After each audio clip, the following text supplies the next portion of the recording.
People often say that there is a war against nature and that this is the Third World War. It's getting more stark, it's getting worse, and the rate of change is accelerating, whether we're talking about the extinction of species or the thoroughness of the technoculture. The world right now is frankly very frightening. For what we consider to be industrial civilization, I would say is extraordinarily uncivilized, actually quite savage. It's not an exaggeration to say that we're living in an ecological apocalypse. Between the years 1980 and 2045, we will lose more species of plants and animals than have been lost in the last 65 million years. We have two big picture time pressures that really mean we should be acting a lot more urgently than most of us have. And one of them is peak oil or energy collapse, and one of them is climate change or runaway global warming. I think that most people, even most scientists, continue to underestimate how far down the path to climate catastrophe we've already traveled. For the most part, we're oblivious to it. We don't want to know about it. We don't want to hear about it. The one thing I'm most afraid of is that we're going to mount a tremendous campaign to sustain the unsustainable. At this point, the scientists are saying that the Earth's temperature may increase by as much as 10 degrees. At that point, there may not even be bacteria left. When the oil starts to really run dry, and when those in power have to assert their power in a time of dwindling resources, I think they're going to turn to much more blunt and cruel methods of enforcing their power. The whole climate is changing. The winds, the ocean currents, the storm patterns, snowpack, snow melt, flooding, droughts.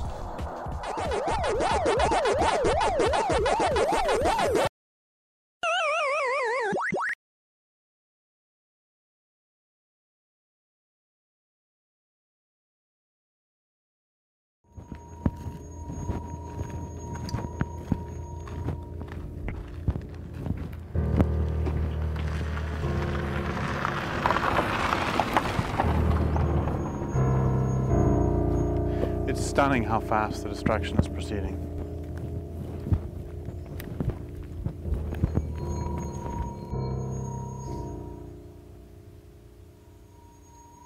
Every day that passes, the world is in worse shape.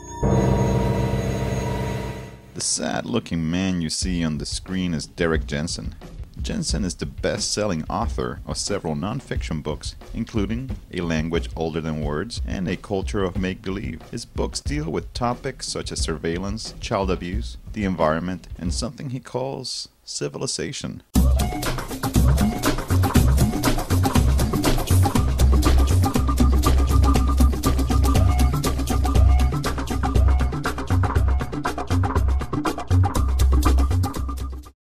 But it's statements like these that make him so controversial. They're thinking of raising the Shasta Dam in California, and the reason that Senator Feinstein gave was, it is Californians' God-given right to water their lawns. You know, there is no way to argue with that, except with explosives. That was Mr. Jensen in 2006. The same year he published a 2-volume set called Endgame. In Endgame, he argues that there is an urgent need to bring down civilization.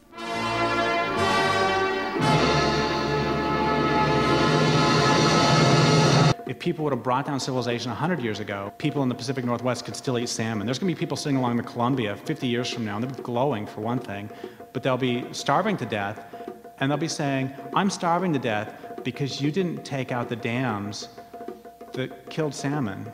And those dams were used for barging and for electricity, for aluminum smelters, for beer cans. So, God damn you. He lays out his case against civilization by enumerating 20 premises. Due to time limitations and the fact that most people would not tolerate a 20-hour movie, we will explore 4 of these premises and accompany them with real-life examples. Industrial civilization, civilization itself, but especially industrial civilization, is not and can never be sustainable. It doesn't take a rocket scientist to figure out that any way of life that's based on the use of non-renewable resources won't last.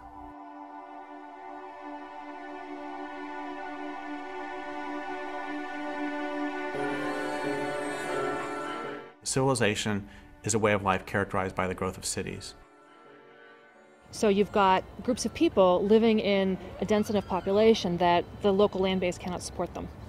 What that means is you have to get your basic resources from somewhere else because you've used them up where you live. So you're going to go out into the countryside and gather up whatever it is you want, bring it back in.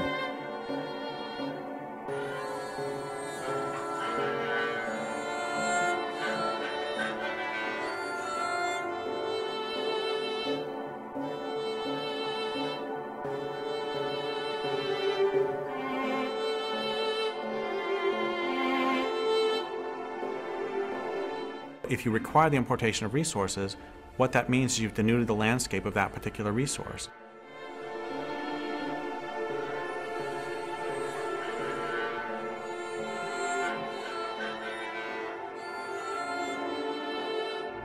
There's no way that in the long term you can continue to destroy the land that you need for your survival or the waters that you need to drink and expect to continue to live. Industrial civilization requires ever-increasing amounts of energy and ever-increasing amounts of land, ever-increasing amounts of resources of all kinds in order to perpetuate itself, in order to continue to grow, in order to just maintain itself. And we live on a finite planet, and those aren't available. Of course, unfortunately for us and most living creatures, that culture won't stop until it's consumed as much as it can, or of course until we stop it ourselves.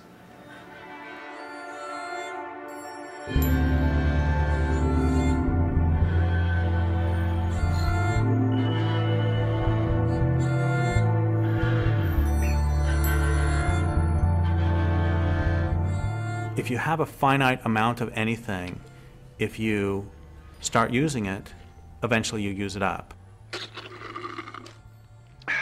And so it would seem that if your entire culture is based on, I don't know, let's take a random resource, oil, that you would think about what's going to happen when the oil runs out. We found energy resources that have allowed us to escape some of the kinds of limits that previous cultures have had to face much more quickly. It used to collapse because they ran out of resources, easily accessible resources, the limit being the distance that people could travel with things like horses or other pack animals. That ended with the beginning of the fossil fuel age. Now they can go all over the planet and take what they want. So globalization has only accelerated this tremendously destructive process. We've poured our wealth into building an infrastructure for daily life that has no future. I do think that the oil problem is going to accelerate within the next 3 to 5 years, maybe even sooner. The numbers indicate that we've probably peaked in global production.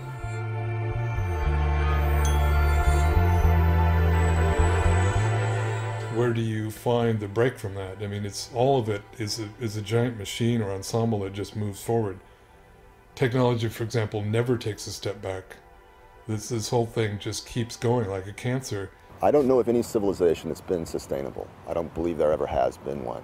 Technology, really in its essence, is our culture's determination that comes from certain philosophical and historical sources that we will be nothing else but more relentlessly technological. There is no clean green path to living at a lifestyle that we're all used to in industrialized nations. This way of life is over. Civilizations are often cutting their own throats very visibly, very obviously, but they just keep on doing it. Every civilization is defined by hubris. It's defined by its denial to recognize that it lives in a natural world. As a matter of fact, every civilization in its founding lies elevates itself above nature and claims that it is the controller of the whole world.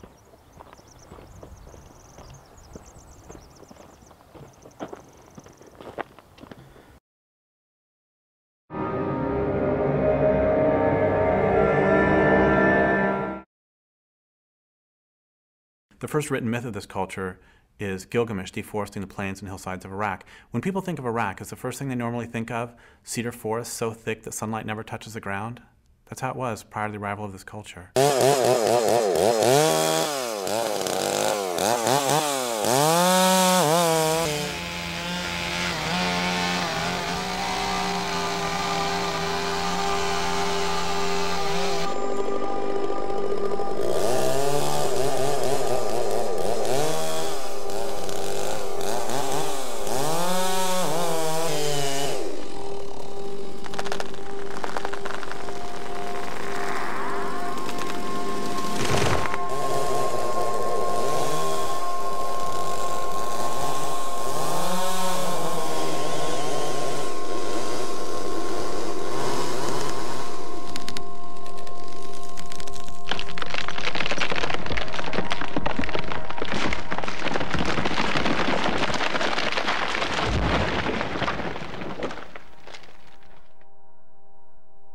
So as a longtime grassroots environmental activist, and as a creature living in the thrashing endgame of civilization, I am intimately acquainted with the landscape of loss, and have grown accustomed to carrying the daily weight of despair.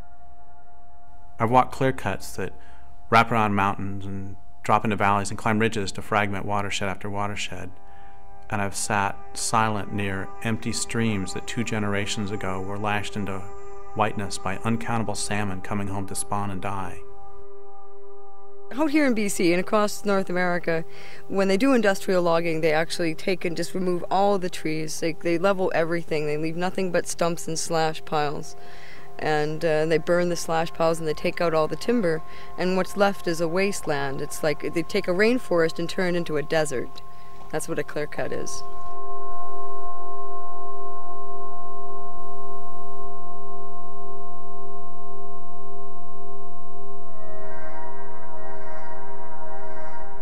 They use them for pulp. They export them whole to the United States and to Japan. There's not very much milling that happens anymore in BC. It's just getting exported for pulp and paper and fiberboard and plywood and whatever else. Not a lot of value added. This tree has been selected to be cut, and usually the company will only clear cut, but this tree is in what they call a streamside selection zone. That's why they've got it marked blue, because it's a selection zone. In a clear cut, they won't paint the trees that they're going to cut down. They only paint the ones that they're going to leave.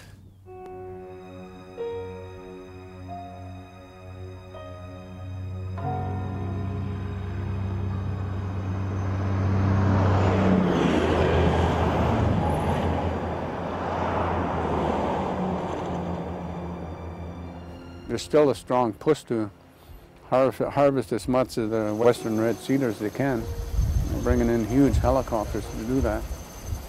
And they're high grading, selecting only the really good high quality timber and leaving the rest laying there, you know, in a junk heap. So that's why we keep on, you know, fighting back.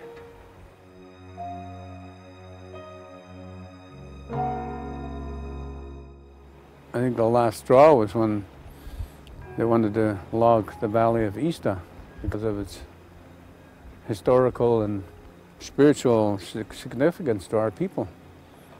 But they logged it in spite, you know, just to make a point against our resistance, against our overall position, you know, with regards to treaties or encroachments of industry development in our territories.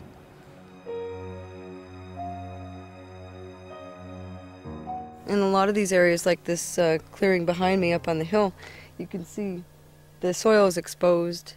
The ultraviolet kills off all the mosses, the funguses that hold the forest, hold the soil together. When the stumps rot and the roots die, then the slopes slide. And often there's not much regrowth, there's no regeneration of the forest. They do some replanting. It doesn't always work because there's no soil left. It washes down into the streams, it kills the salmon, it fills up the reservoirs, it causes all kinds of flood damage downstream. That's terrorism. Stripping down all the trees, ripping out the trees in the forest, and now they're going to rip out the guts of the land with them, looking for copper and gold. And there has to be some kind of focus to address the injustice to our people, the injustice to the land, to the water, to the wildlife, the injustice to the marine life and the salmon life, and the injustice to the people that want to stand up for it.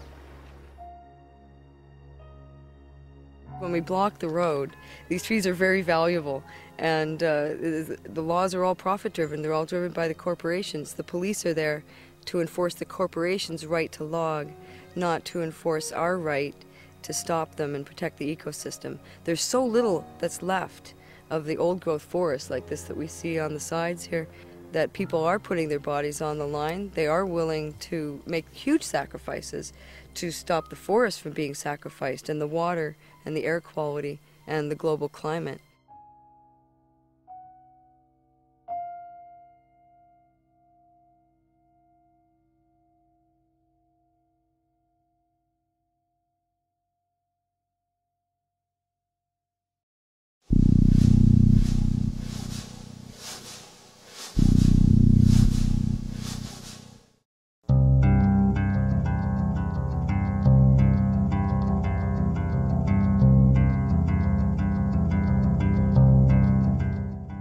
Traditional communities do not often voluntarily give up or sell the resources on which their communities are based until their communities have been destroyed. They also do not willingly allow their land bases to be damaged so that other resources, gold, oil, and so on, can be extracted. It follows that those who want the resources will do what they can to destroy traditional communities.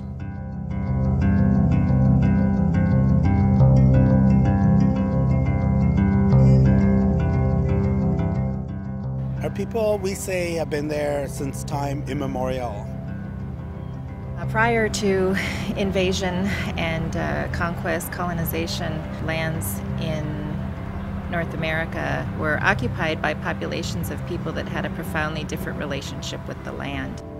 They live with the land. All the ceremonies that have come up have to do with celebrating the renewal of seasons and life and affirming all of that. One thing about Indigenous peoples is that there's always the idea that you have to live in balance. And, you know, emotionally, physically, spiritually, emotionally, you have to have balance. And so this same philosophy was applied to the natural world that they lived in. The Tolowa, on whose land I now live, weren't civilized. They didn't live in cities. They didn't require the importation of resources. They lived in villages, camps. And they lived there for 12,500 years if you believe the myths of science. If you believe the myths of the Tolowa, they lived there since the beginning of time. I think that what we have had in Indigenous societies all along is a very kind of common sense, a very practical approach to why it's important to treat the world around you, the natural world, in a good way.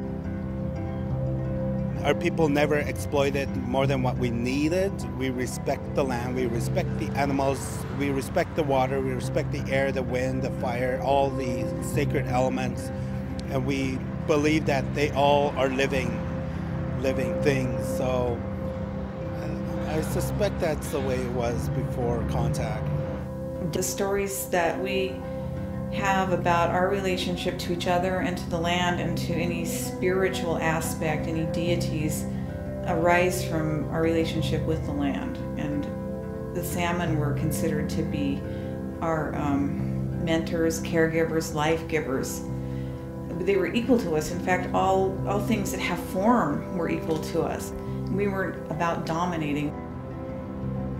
The spiritual relationship that our peoples had prior to invasion with all of creation, and recognizing that all beings have a spiritual essence, a spiritual entity, and that if we want to live in this universe in a good way, that it was absolutely essential that we learned how to maintain respectful relations with all of creation.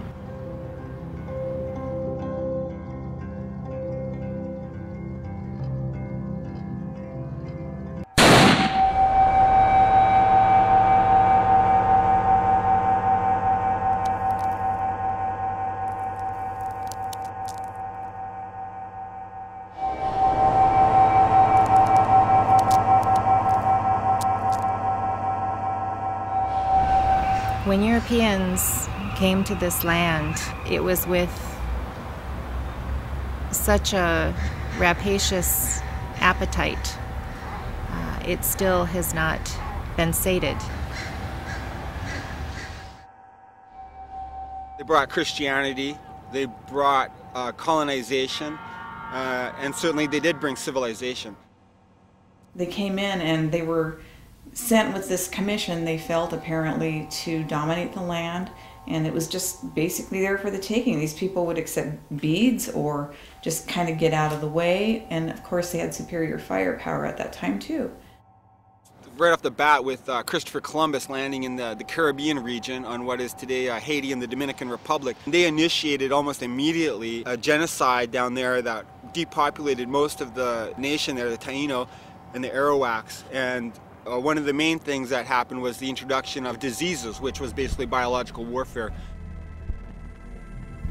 The smallpox was spread through tobacco and blankets and given to the Indian people. So it didn't take them long to be decimated because they were pure. And the smallpox was vicious, very vicious. When Europeans came, much of what they were interested in was rapid resource exploitation. They wanted to get wealthy in the New World. And as they were seeking that wealth, they worked with indigenous nations to undermine traditional economies and undermine the relationship that indigenous populations have with the land, so that indigenous peoples could then do the work of resource exploitation and extraction for the Europeans so that they could get wealthy.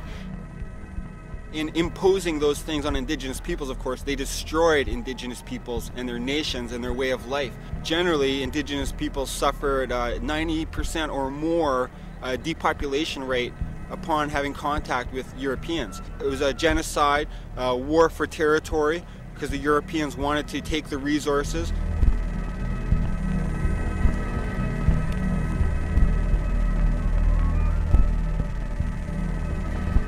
Settler society has worked to destroy what it needs to live, and that's suicidal. It's a suicidal mission. There's no way that it can be sustainable in the long term.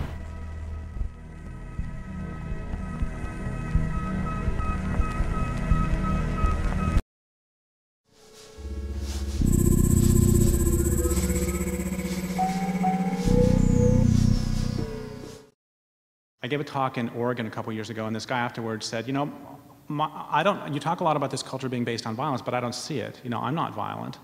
And I said, okay, first off, where's your shirt made? And he looked and it was made in Bangladesh. It's like, look, do we even need to talk about that? He's fucking faking he's dead. Yeah, he's breathing. He's faking he's fucking dead. Yeah, he just playing. Our way of living, industrial civilization, is based on, requires, and will collapse very quickly without persistent and widespread violence. Arcing upwards into the 7th plus. A large explosion, Wow. I'll just take a couple eggs. How many you want? Two. Two is good. Okay. And then what next? Some ham. Great. Tomato. Okay, how about that? Okay, some onion. Onion? Ooh, and cheese. Everything then, right? Okay, You want yes, everything? everything. Okay. I understand. Okay, we'll just pop this on. Now watch. I'm chopping the ham and veggies, grating the cheese, and whipping the eggs, all in 3 seconds. The machine that just made those smoothies for Berman and Fred will make an omelet. There's not much time left to get this beautiful Hope Diamond necklace, less than 50 seconds. Joanne? Absolutely, John. You're going to want to give us a call up to get this beautiful Hope Diamond necklace. This is a 45.52 carat diamond surrounded by 16 white diamonds. It has a platinum chain bearing 46 more diamonds. These are 12 4-ounce Southern barbecue chicken breasts. These Stuff and Gourmet farm fresh chicken breasts come from their barnyard to your backyard. They're wonderfully marinated and guaranteed to be tender, juicy, and downright delicious. Fine-tune those measurements. We keep them on file. They're saved there on our computer. Go back into the section where you reorder and fine-tune those measurements for us. And then we'll have a chance to send you another pair of customized jeans that we really believe are going to fit perfectly. So we're going to do a countdown starting from 5. Everybody got to help me out here. 5, 4, 3, 2, 1. Oh!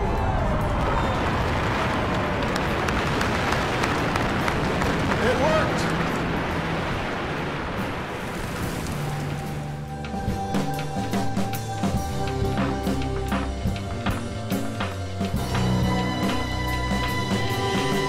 Second, I said, okay, do you pay rent? He's like, yeah. And I said, why? And he said, because I don't own. And I said, no, what would happen if you didn't pay rent? He said, well, the sheriff would come and evict me. I said, I don't know what that means. What would happen? He said, well, the sheriff would come and he would knock on the door. I said, okay, great. What happens if you open the door and you say, hey, I'm just finishing up making dinner. You want some? And so the sheriff sits down, you feed him, you don't poison him. And then after dinner, you say, well, you know, you've been somewhat pleasant company, but not all that pleasant, so I would like for you to leave my home now. What would happen? He said, well, the sheriff would pull out his gun and he'd say, I'm here to evict you because you didn't pay rent. I said, so the reason you pay rent is because if you don't, some guy with a gun is going to come and take you away. He said, I think I get it. I said, let's try again. What happens if you're hungry? So you go to the grocery store and you start eating. What's going to happen? So we're going to call the sheriff.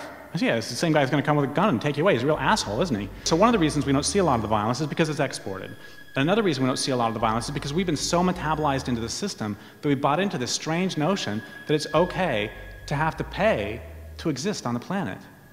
That's really, really weird. And if you don't pay, then some guy with a gun is going to come and bad things are going to happen to you.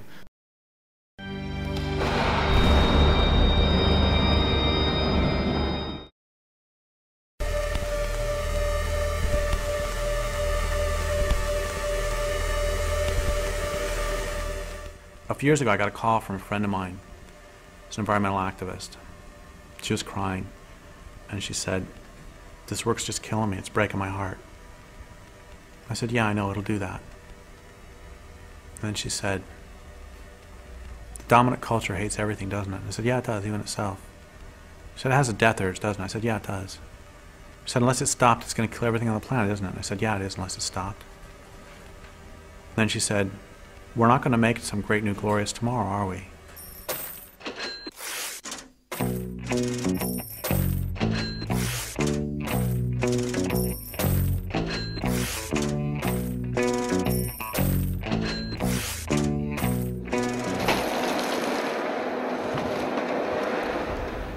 %98 of the old-growth forests are gone. 99% of the prairies are gone. 80% of the rivers on this planet do not support life anymore. We are out of species, we're out of soil, and we are out of time. And what we are being told by most of the environmental movement is that the way to stop all of this is through personal consumer choices. By simply purchasing our product, the consumer can make a small, easy step to a greener earth. So by taking that one roll and buying that one roll, you can help save millions of trees. I think we can really look at the history of the environmental movement to tell us a lot about why it hasn't been working. There was a lot of pretty radical and militant environmentalism happening, especially in the 70s and 80s. In a lot of ways that was kind of a heyday for environmentalism. You know, Greenpeace was founded. It started to become very mainstream in some quarters to be an environmentalist. And then there was also a shift around that time when corporations realized that they could sell a lot of things by calling them green. Greenwashing is an attempt by corporations to put labels on their activity that are popular and that appeal to people's sensibility about and concern for the environment and for ecology. For the vast majority of people within society today, that there's a total sense of denial and disconnect between what they think is good and right and then their actions as a society or as a civilization, especially as it relates to the natural world. I have a real problem with a lot of the, quote, solutions, end quote, that are put forward by people because they confuse what is real with what is not real. What they do is they take the industrial economy as a given, how can we save the industrial economy, and oh, it would be nice if we still have a planet. It doesn't matter if I buy, hemp soap if there's a runaway greenhouse effect and the planet becomes uninhabitable. The modern mainstream environmental movement of the big environmental organizations, Greenpeace and Sierra Club and the others, is rooted in that very same cultural lie that nature is resources. Nature is things to be used and managed. Nature is as the philosopher Martin Heidegger put it, just a vast gasoline station that we can just endlessly extract from. They may say we need to manage it more wisely, but as long as they maintain the mindset that we are the lords of creation and creation exists for us as resources to be transformed into commodities for us to buy and sell, as long as they maintain that perspective on what it means to be an environmentalist, then they're working within the same framework of an ultimately self-destructive path that the culture is on.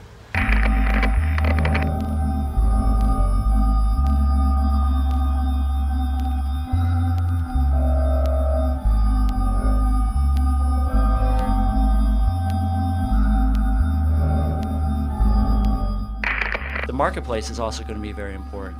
Many customers have been pushing for change in the boreal forest. The Forest Products Association and its 21 member companies are responding to the demand for greener products. And that marketplace is going to pay close attention. If the change isn't happening, then they're going to put pressure on the parties who are part of the agreement, the environmental organizations, the forest products companies, to do the things that they've set out to do. And they will reward the companies when things begin to be implemented and the change happens on the ground. Fully confident of that. One interesting piece of the agreement is with Greenpeace, David Suzuki, Forest Ethics, Canadian Parks and Wilderness on our side. When someone else comes and tries to bully us, the agreement actually requires that they come and work with us in repelling the attack, and we'll be able to say, fight me, fight my gang. I personally have no use for large institutionalized environmental organizations. I think they're more of a problem than a help. They're just eco-bureaucracies. And I won't name any because I don't like to badmouth organizations except for one, which I feel that I can, and that's Greenpeace. And the reason I can criticize Greenpeace is I am a co-creator of Greenpeace, and therefore I feel like Dr. Frankenstein sometimes, and I feel that since I helped create the thing, I can certainly criticize it. And I think that Greenpeace has become the world's biggest feel-good organization now. People join it to feel good, to feel I'm part of the solution, I'm not part of the problem. Greenpeace brings in close to $300 million a year. And what do they do with that money? Generate more money. And the people who are at the top of the totem pole now are not environmentalists. They're fundraisers, they're accountants, they're lawyers, they're business people. People are voting with their dollars at the checkout stands. It's because they know the polling shows that the public cares. And, ultimately they're going to care about their profit margin and whether they can sell products. What's happened in British Columbia with the environmental movement, it's been stalemated. The big leaders, they're compromised. They went in bed and it snuffed out that movement.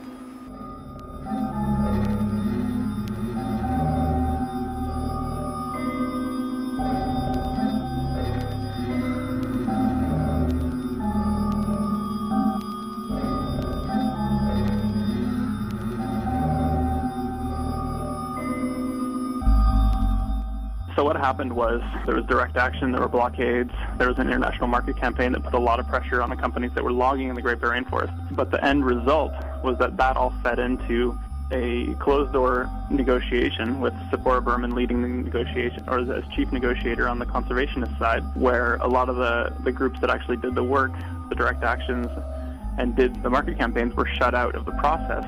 Public oversight was removed, and the protocol agreements that were signed with First Nations and with conservation groups were basically shunted aside. And so the protocol agreements gave the negotiators a mandate to negotiate for 40 to 60% conservation, but what happened was they agreed to 20%.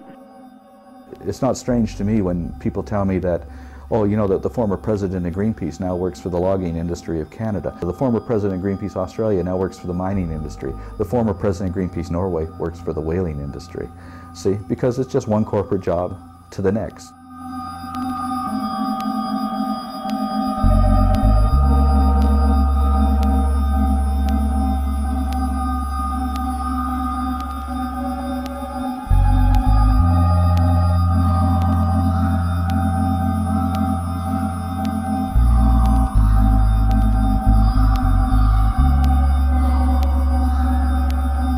The only measure by which we'll be judged by those who come after is the health of the land and the health of the water, the health of the earth.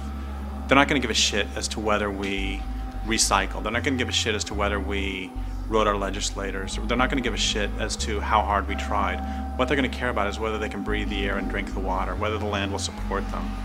And they're not going to care how hard we try. They're not going to care about any of that. What they're going to care about is, do we live on a living planet?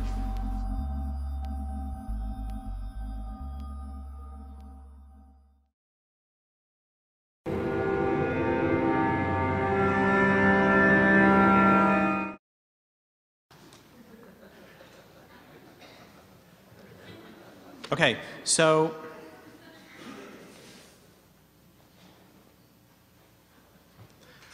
I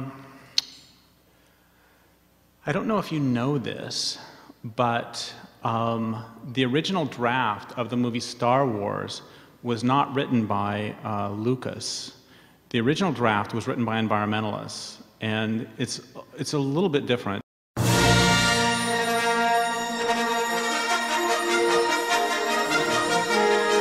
For one thing, it wasn't actually called Star Wars. It was called Star Nonviolent Civil Disobedience. But the plot of Star Wars, for those of you who don't remember, is that the Empire has created this giant machine called a Death Star. And it's a machine that's capable of destroying entire planets. In the movie, the rebels find a way to destroy the Death Star. And then at the very end, Luke Skywalker uses the Force to get past all the TIE fighters and to drop a torpedo down a thermal exhaust port and to blow up the Death Star. Once again, the first draft of the movie, written by environmentalists, was a bit different. The rebels didn't actually blow up the Death Star. Instead, they used other methods to slow the intergalactic march of empire. For example, they set up programs for people on planets about to be destroyed to produce luxury items like hemp hacky sacks and gourmet coffee for sale to inhabitants of the Death Star. Audience members will also discover there are plans afoot to encourage loads of troopers and other citizens of the Empire to take eco-tours of doomed planets. Their purpose will be to show to one and all that these planets are economically important to the Empire and so should not be destroyed. In a surprise move that will get viewers to the edges of their seats, other groups of rebels file lawsuits against the Empire, attempting to show that the environmental impact statement that Darth Vader was required to file failed to adequately support his decision that blowing up the planet would cause no significant impact. Viewers will thrill to learn of plans to boycott items produced by corporations that have Darth Vader on the board of directors, and they'll leap to their feet in theaters worldwide when they see bags full of letters written directly to Mr. Vader himself, asking that he please not blow up any more planets. Now, we all know that that would be enough not only to bring the Empire to its knees, but to make a damn fine and exciting movie. The thing is, there's more. Thousands of renegade rebels, unhappy with what they perceive as toadying on the part of mainstream rebels, decide in a scene guaranteed to bring tears to even the eyes of the most cold-hearted theatergoers to stand on planets about to be destroyed, link arms, and sing "Give Peace a Chance." They send DVDs of that to Darth Vader and his boss, the Grand Moff Tarkin, to whom they also send wave after wave of loving kindness. A few of the rebels sneak aboard the Death Star and they lock themselves down to various pieces of equipment, and stirring debates are held on screen as to whether the rebels should voluntarily surrender on approach of the troopers or whether they should remain locked down to the end. And in a brilliant and brave touch of authenticity, the rebels are never able to come to consensus. But there's more. Once inside the Death Star, there's a splinter group breaks off, they burn a couple of transporters, and they etch Galaxy Liberation Front. And then another group breaks off from that group, and they finally make it to Darth Vader's private room. And when they get there, they sneak up behind him, and they hit him with a vegan cream pie. And the directors decided to cut that because it was way too close to a scene in another movie they were developing at the same time called The Plot to Pie Hitler. As the Death Star looms directly overhead, a few of the rebels advocate picking up weapons to fight back. And those rebels are generally shouted down by the pacifist rebels, who argue that attacking those who run the Death Star is just another example of the Empire's harmful philosophy coming in by the back door. If we want to change Darth Vader, they say, we must first become that change ourselves. To change Darth Vader's heart, we must first change our own. We must above all else have compassion for Darth Vader and remember that he too was once a child. So finally, Leia, Luke, Han, Chewbacca, and a couple of robots show up, and they tell these others they found a way to blow up the whole Death Star. And the rest of the rebels, of course, are just horrified. There's a scuffle breaks out between Leia, Luke, Han, Chewbacca, and the two robots on one side, and the pacifists on the other. And the pacifists chase those four from the room and from the film, which is not a big deal because they're minor characters anyway. But anyway, the way the movie ends is that the Death Star looms closer and closer, and then you see the Death Star, and then you see the planet, and then you see the Death Star, you see the planet, and then you see the Death Star, and you see the lasers start to glow this hellish red, and then you see the planet again, and then you see psst, this little light, and what that is, that's the environmentalists getting away before the planet gets blown up. And you see the Death Star again, and then it blows up the planet.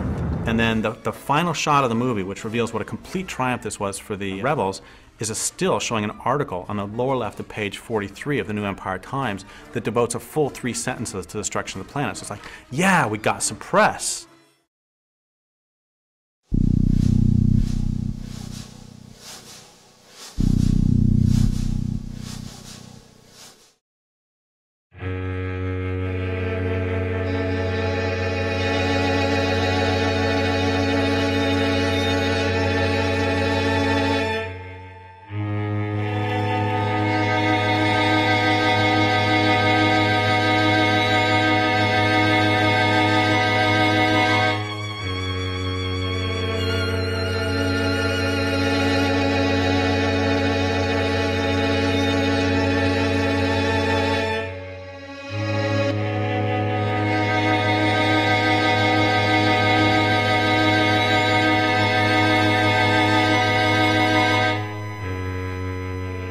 The public really needs to understand that no combination of alternative miracle fuels or biodiesel or ethanol or nuclear or sun or solar or used French fried potato oil, no combination of these things is going to allow us to keep a happy motoring society going. We are using up all the very easily accessed energy sources, and we've really built this huge way of life based on cheap oil, essentially. The world as we know it, which relies entirely on oil to function, is nearing its end. We are headed for the crash. That oil is not going to come again.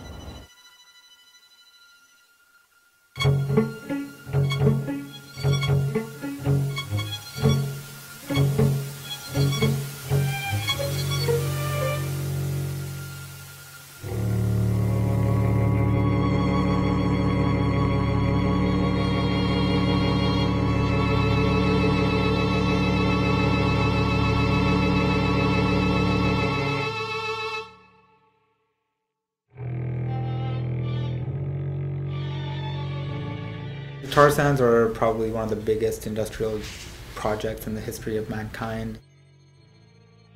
The tar sands are the largest, most destructive environmental project on the planet right now. It's oil extraction. It's some of the dirtiest oil on the planet, which means that it takes the most energy to extract. And the reason that we're extracting this particular brand of dirty oil is because there's no other oil left to extract. Tar sands really aren't oil. Effectively, the process by which you mine and refine tar sands is effectively adding about 100 million years of development through a synthetic process.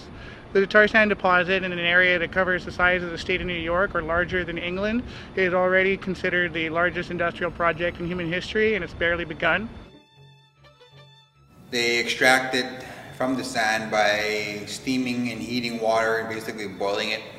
So the oil sits on top of the water like a froth, and then they scrape it off, and that's the bitumen. There's mining processes and in situ processes, and both of them are pretty much trying to extract bitumen out of the sand. To produce 1 barrel of oil, you have to first, after you've cleared off the ground and broken all the trees down and so forth, then dig a pit which can be up to 200 feet deep. For each barrel of oil, there's 4 barrels of water used in a process called a slurry, where you spin it at a high speed, high velocity, with high temperatures of water to separate the bitumen, which is the pre-synthetic oil, from the sands itself and all of the clays and silts. But that's after you've already dug out what has to be hundreds of tons of earth. The energy that's required to actually do that is approximately, people say for almost every barrel of oil you need about a half a barrel of energy just to produce this. So for every barrel of energy input is 2 barrels of oil that are produced. Whereas with conventional crude it was very, very minor in terms of the energy that's inputted to actually get the crude oil out. So the ratio that's most important to talk about is a ratio you could use in a country like Iraq, where for each barrel of oil you use to try to get more oil, you'll get about 100 barrels back.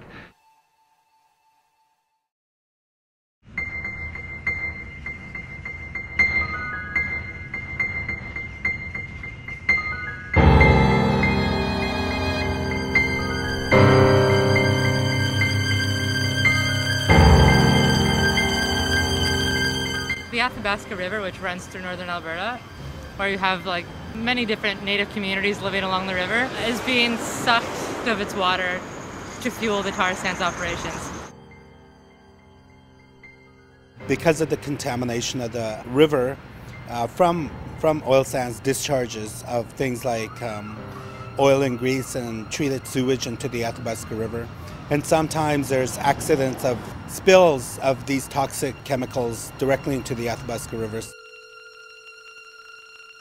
The community of Fort Chipewyan, both the Mikisew Cree and the Dene Chipewyan First Nation, who have been fighting and really at the front of like raising the alarm about what's happening, and their community has been seeing all this rise in rare cancers, autoimmune diseases, arsenic in the land, the moose meat, the fish are high levels of heavy metals, mercuries. Basically the whole environment up there is contaminated. How this is affecting my community is that it's killing off the people of Fort Chipewyan. It's what I've called before a slow industrial genocide. I buried my auntie, I buried my uncle, I got an auntie living with it. And this is a war for our lives because the government is allowing the people of Fort Chip to die. The tar sands are not only fueling the destruction of the second fastest rate of deforestation in the world outside of the Amazon River Basin, they're already the second fastest contributor to climate change in North America. And with the goals of production that they're talking about, the CO2 emissions will make it so the only way you could outstrip a climate change contributor for all of North America would be to combine all of the coal-fired power plants from Alberta to Arizona and in between across all of North America. I think that the tar sands is the absurdity of still desiring oil when we know so well that, for example, fresh water is just an elemental part of human existence, and that we're running full force towards extracting these last little bits of oil to sustain this plastic culture, this plastic civilization, to the destruction of the environment in which we can live. People say it's like the world's addicted to crack, and this is like the dirtiest and most disgusting form of crack that'll keep it addicted for a lot longer, right? Like this is actually what it is. It is the most insane thing that people are doing.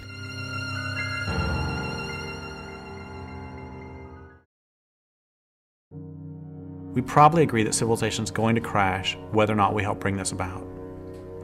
If you don't agree with this, we probably have nothing to say to each other. We probably also agree that this crash will be messy. We agree further that since industrial civilization is systematically dismantling the ecological infrastructure of the planet, the sooner civilization comes down, whether or not we help it crash, the more life will remain afterwards to support both humans and non-humans.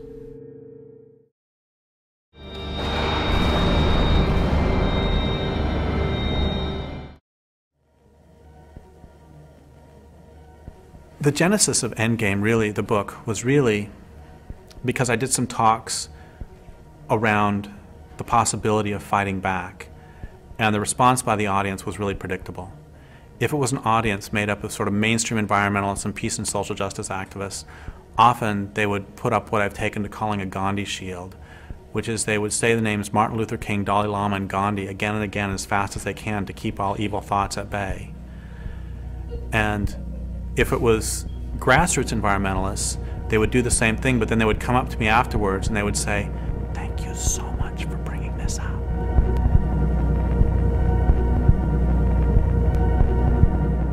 especially in North America, pacifists and nonviolent advocates have had a very defining role and even a censoring role in determining what other people's participation can be in a whole range of social struggles. And that the way that they've affected social struggles has made it very much easier for the state to control those social struggles. That nonviolence plays a function of recuperating social struggles, of taking out their teeth, making them harmless, so that they can just exist in this cesspool of democratic plurality. I wonder what happens to that kind of energy or idealism or faith that something is about to change when they're certainly not going to change at all. What are the false hopes that keep us tied to the system? What are the false hopes that bind us to unlivable situations and blind us to real possibilities? Does anybody really think that warehouses are going to stop deforesting because we ask nicely? Does anybody think that Monsanto will stop Monsantoing because we ask nicely? I was talking to this person in the States several years ago, and they said if we can just get a Democrat in the White House, things are going to be okay. We've got a couple of myths on the left that I would really encourage us to get over. The first is that social change happens by moral suasion. It doesn't. It happens by force. The problem with persuasion as a strategy is that it only works on people who can actually be convinced and who can, be relied upon to act from their position after their minds have been changed. And the problem is that we're not dealing with individuals who can be convinced or persuaded. We're dealing mostly with large, abstract social organizations and corporations, which are basically sociopaths made out of huge numbers of people. You can't argue with psychopaths, and you can't argue with fascists, and you can't argue with those who are benefiting from an economic system. You have to stop them through some form of force, and that force can be violent or nonviolent. Could you stop Ted Bundy by peaceful means? The left, to a large extent, subconsciously, has as its primary role to make resistance harmless.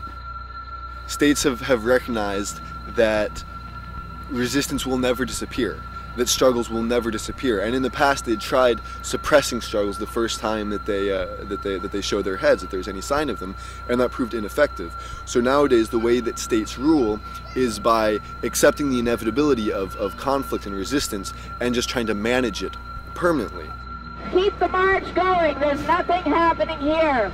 There's nothing happening, just one more line of police. So please keep the march going. Social movements in North America are locked into this pacifist doctrine that is imposed by the middle-class reformists who want to control the movement and dictate how it conducts itself.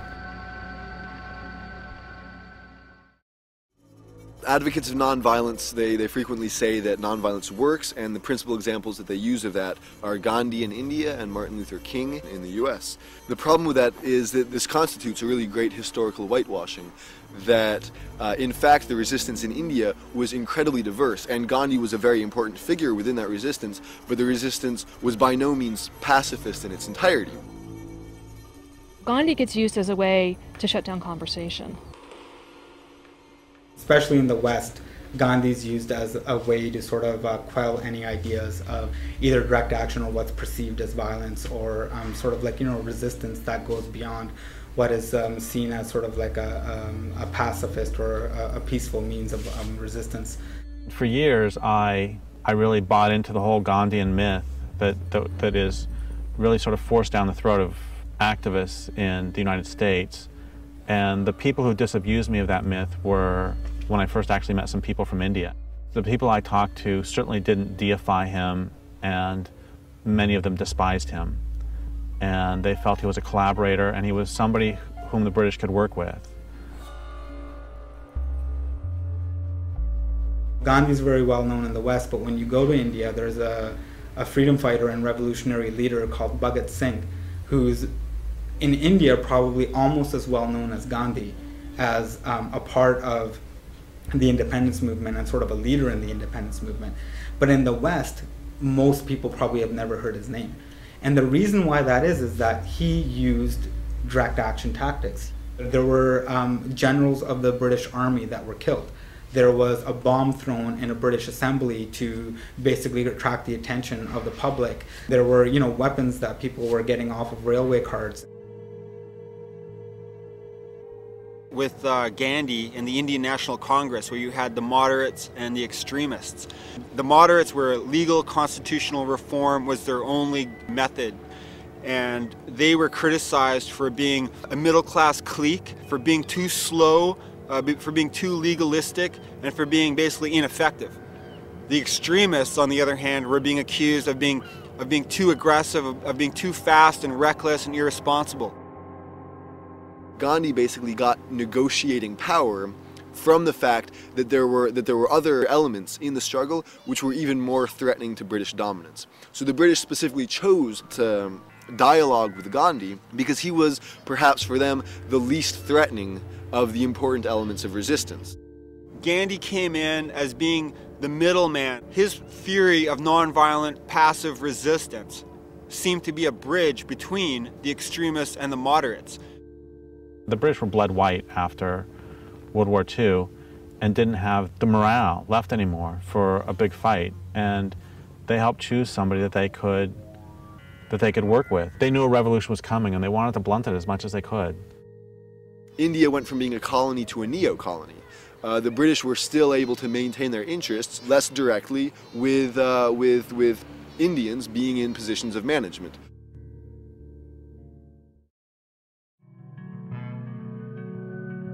My problem isn't with somebody doing nonviolent actions, and it never has been. I mean, I say all the time that we need it all. My problem is that so many pacifists, especially in the United States, end up not supporting more radical or militant work.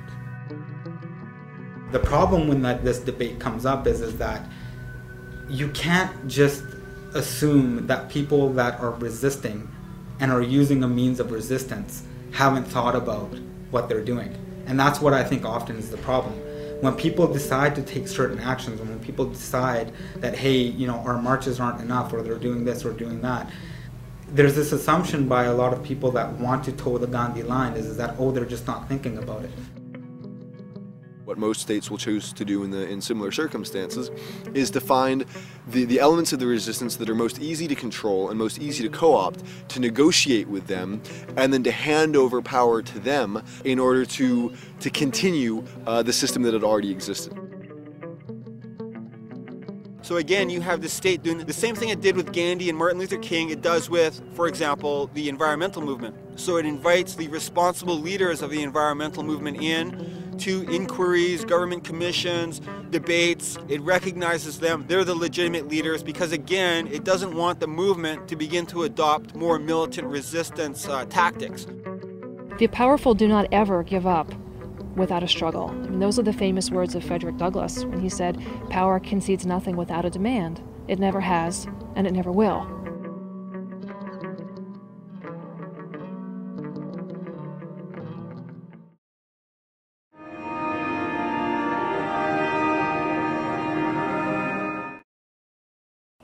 If we use more efficient electricity appliances, we can save this much off of the global warming pollution that would otherwise be put into the atmosphere. If we use other end-use efficiency, this much. If we have higher mileage cars, this much. And all these begin to add up. Other transport efficiency, renewable technology. We have everything we need, save perhaps political will. But you know what? In America, political will is a renewable resource. When we see solutions, all the so-called solutions put forward to global warming, the thing they all have in common is that they take industrial civilization as a given and they take the natural world as the dependent variable. It's all about saving civilization, and that's entirely backwards. What it should be is we need to do whatever it takes to save life on the planet.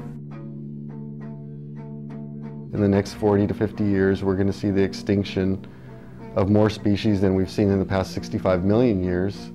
That, to me, is a red light and a siren going off as a call to people who will cut through the crap and do what is necessary to protect the earth for here and now and for future generations. It is you that are going to have to answer to your children 50, 75 years from now when they ask what you did during the eco-wars. And in that sense, I think each one of us has to live the life today, this very moment, doing the things that we would be proud to tell our ancestors about. If we are serious about saving life on Earth, we've got to start fighting back in the ways that people do when they realize they need to form a serious resistance movement. Most indigenous populations who maintain any sense of a traditional worldview know that the way of life that settler society has imposed on this land is unsustainable. Yet there's been a sense that we really need to kind of wait until it collapses, or wait until they're done doing, or they've reached their limit and they can't continue the way that they've been going on, and be patient. Fuck patience.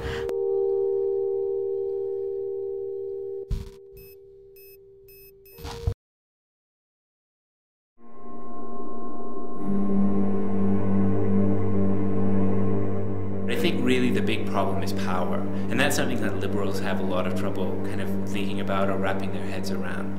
And the problem is that this culture has clearly defined hierarchy. There are people who are clearly in power and who benefit from power and who benefit from destroying the planet and who benefit from exploiting other people.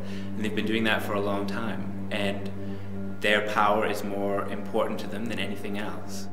There is no personal consumer choice that is going to dismantle the systems of power that are behind the destruction of our planet. What we need is organized political resistance. You cannot just simply ask the state for these reforms or for any kind of gains or concessions. You have to force them to do it, and that's the power of disruption. It was a bloody day at the Mohawk Indian community in Oka, Quebec, near Montreal. Provincial police in riot gear stormed the barricades the Mohawks had set up. There were clouds of tear gas, a hail of bullets, and in the midst of the battle, a policeman was killed.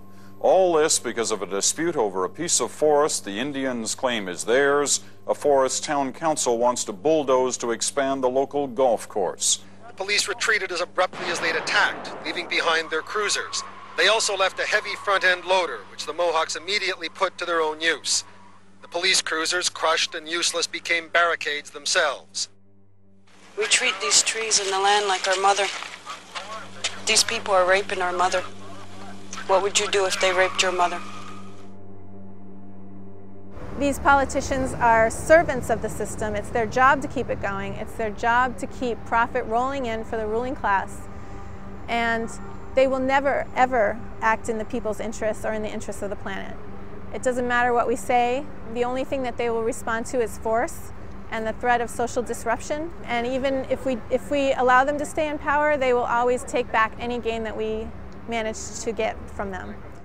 It's really important to recognize that no struggle is done, that there's not any possibility of any lasting victory as long as the state still exists. But we can definitely see in the histories of struggle, small gains have been won and ways in which we've empowered ourselves by the use of all tactics. And I think it's not even important to really say if a particular tactic is violent or not, because this is just kind of a moral category meant to restrict action. I think it's more important to look at which tactics can be empowering and liberating and useful.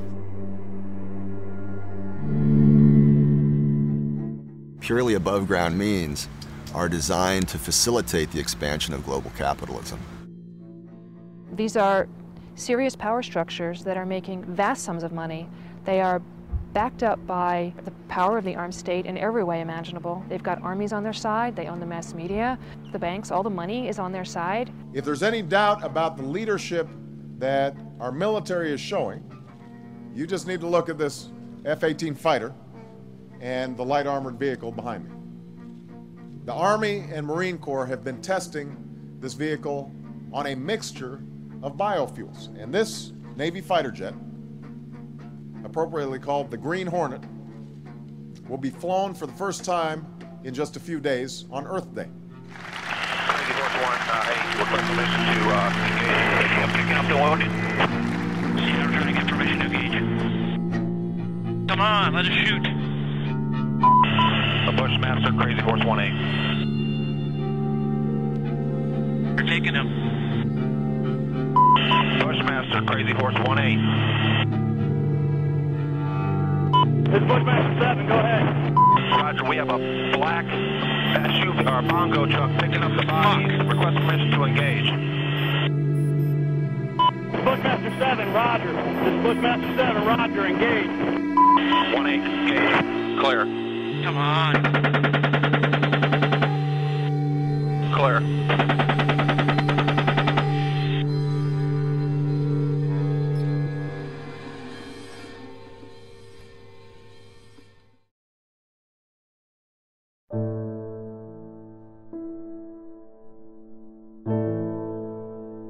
So if the law will not do the right thing, other people will have to do the right thing, and they'll have to do the right thing by breaking the law. And that precedent has been set many times throughout our history. The people who saved the Jews from the German Nazis broke the law for a higher ethical purpose. The people who liberated slaves in our country through the Underground Railroad system to protect them from slave masters and a very barbaric law in the United States at that time. They did the right thing. They broke the law for a higher ethical purpose. We need to start and get out there and go beyond hitting like on Facebook and signing online petitions. We need to be out there in the real world fighting back. I think one of the things that we really have to accept and internalize is that the majority of institutions and the majority of people are never going to be on our side. And so we have to sit down as individual activists and as communities of resistance, as a culture of resistance, and we have to say, okay, well, what will it take to stop this culture from destroying the planet? You know, part of the answer is obviously that persuasion hasn't worked and persuasion is not going to work. If we want to be successful, then we have to look at what resistance movements in the past have done and what they've learned and kind of the different phases that they've gone through as they've tried to assert themselves and try to be successful. When I say organized political resistance, I mean that we need to face power head on. Once you name power, you will find that power is sociopathic, that the people in charge will do whatever it takes to shut you up. The thing about when you enter into a period of social conflict, what you don't want is people promoting nonviolence, because that's going to disarm the people. It's going to disarm the people in the face of an aggressive enemy and in the face of hard social conditions. You want them to have a stronger fighting spirit, because without a fighting spirit, you lack the will to resist. The smartest thing the Nazis did was they made it so that at every step of the way it was in the Jews' rational best interest to not resist. Would you rather get an ID card, or do you want to resist and possibly get killed? Do you want to move to a ghetto, or do you want to resist and possibly get killed? Do you want to get on a cattle car, or do you want to resist and possibly get killed? You want to take a shower, or do you want to resist and possibly get killed? At every step of the way, it was in their rational self-interest to not resist. But I'll tell you something very important, which is the Jews who participated in the Warsaw Ghetto Uprising had a higher rate of survival than those who went along. I think if any of us were alive in Nazi Germany right now, we would know what a resistance movement should be doing. And we need to think about the culture of industrial civilization as if it's a culture of occupation, because it is.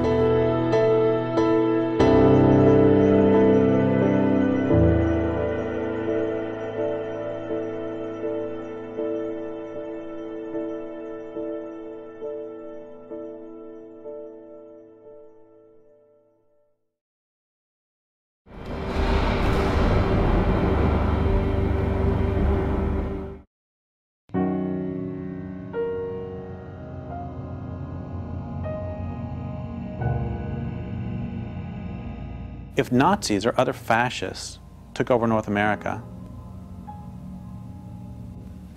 what would we all do? What would we do if they implemented Mussolini's definition of fascism? Fascism should more appropriately be called corporatism because it's a merger of state and corporate power.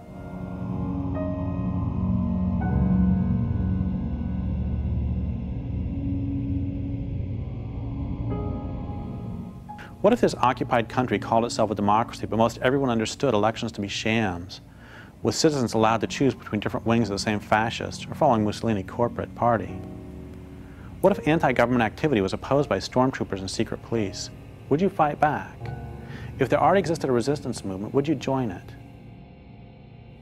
Would you resist if the fascists irradiated the countryside, poisoned food supplies, made rivers unfit for swimming, and so filthy you wouldn't even dream of drinking from them anymore? If fascists systematically deforested the continent, would you join an underground army of resistance, head to the forests, and from there to boardrooms in the halls of the Reichstag to pick off the occupying deforesters, and most especially those who give them their marching orders?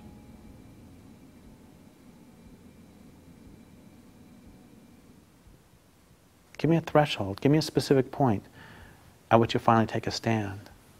If you can't or won't give that threshold, why not?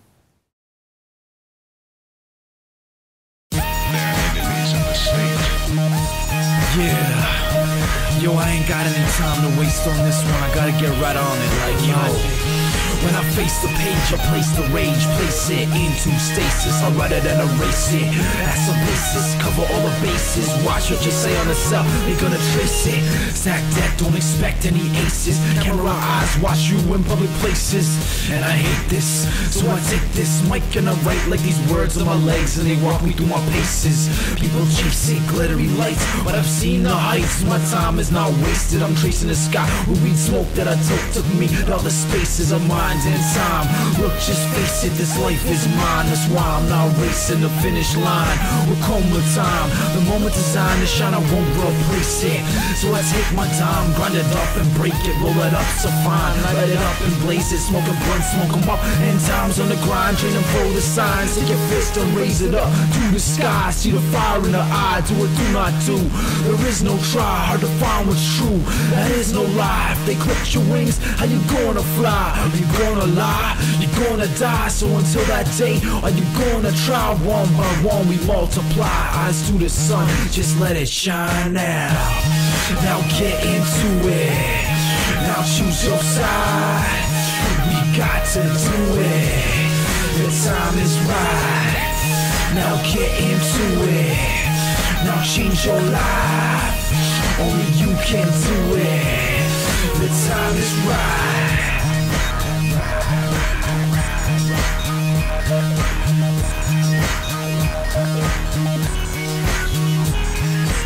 Any more pollution and you gon' fry, so get into it. It's do or die with no action. Factions and crews divide, but you can't be stupid if you choose to ride. And you can't ride the fence, better choose your side. Keep doing what you're told or do what's right. You're gonna roll over or you gon' fight. No justice, no peace, the war's tonight. And I'm a poltergeist, you know, a violent spirit, product of a world with too much violence in it. So many people, trees and animals are dying a minute. Can't ask them to stop, they ain't trying to hear it. Until we get physical, they ain't gonna fear it. To go to war with the machine, start trying to kill it. Until it dies, every day's a violent day. And they expect you to protest in silence and stay pacifist and unaffected while we die and decay. We need to rise up, fuck kneeling to pray. Preachers and teachers lead us astray. Politicians and cops, all they say is obey your corporate masters. Buy what they got in display. Stop buying the shit, start making them pay. To hell with the games, we ain't gonna play. Let's fight them till they kill us or they take us away. Start throwing Molotovs, stop throwing bouquets. Take it to these bastards like tankers in skate. Monkey wrench machines and write communiques. A wall to spray paint, just big circle A's. Now get into it. Now choose your side. We got to do it.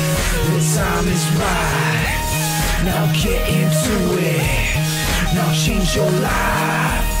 Only you can do it. The time is right.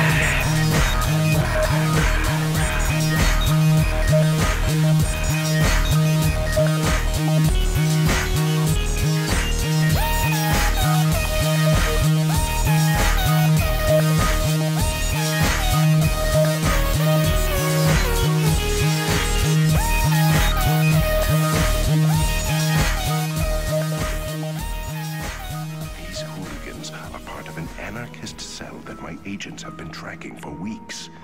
If you listen to them, you're playing right into your own destruction.